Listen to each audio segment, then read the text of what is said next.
অবশ্যই বিকেন্দ্রীকরণে যেতে হবে।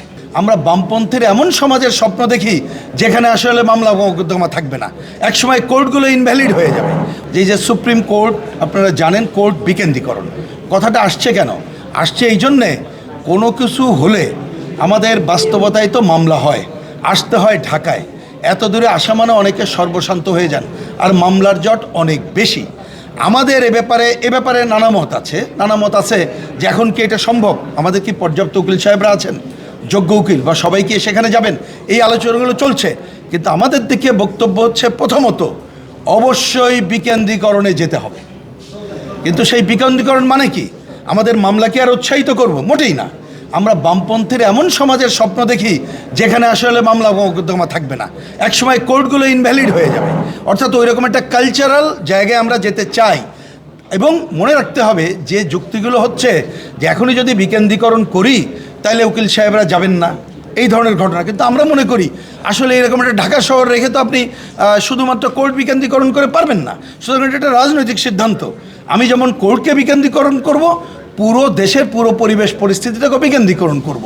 যদি একটা উকিল সাহেব যদি দেখে এলাকায় যে তার সন্তানের লেখাপড়া ভালো করা যাচ্ছে। বসুন্ধরা ট্যাবলেট এখন আরো উন্নত।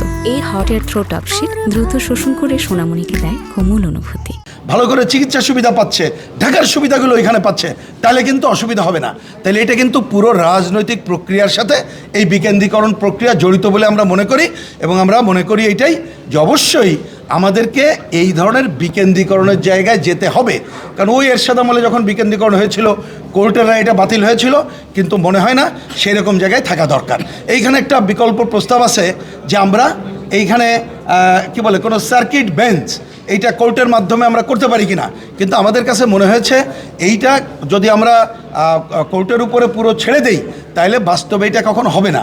আমরা হয়তো বা পর্যায়ক্রমে করতে পারি বাস্তব অবস্থা বিবেচনা করে, কিন্তু সিদ্ধান্ত এটা হতে হবে যে বিচার যতদিন এটা প্রয়োজন আছে মানুষ যাতে এটা পায় দুর্নীতিমুক্তভাবে এবং পর্যাপ্ত যোগ্যতা সম্পন্ন অ্যাডভোকেটদের মাধ্যমেই যাতে পায় সেই কাজ করতে হবে। এবং আমরা মনে করি আসলেই বিকেন্দ্রীকরণের ধারা শুরু হলেই আলটিমেটলি আমাদের পথ দেখায় এগিয়ে নিয়ে যাবে। এটাই হচ্ছে আমরা আজকে এখানে আমাদের এই কথাটুকু বলেছি। জরুরি আইন নিয়ে বিকালে যখন আলোচনা হবে তখন আমাদের মত পরবর্তীতে তুলে ধরব। আমাদের যে প্রশাসনিক কাঠামো সেই কাঠামোকে সামনে রেখে বিকেন্দ্রীকরণের দ্বারা সূচনা করতে হবে। আমরা হয়তোবা এটাকে পর্যায়ক্রমে যেতে পারি, কিন্তু অবশ্যই এটার সাথে আমরা একমত।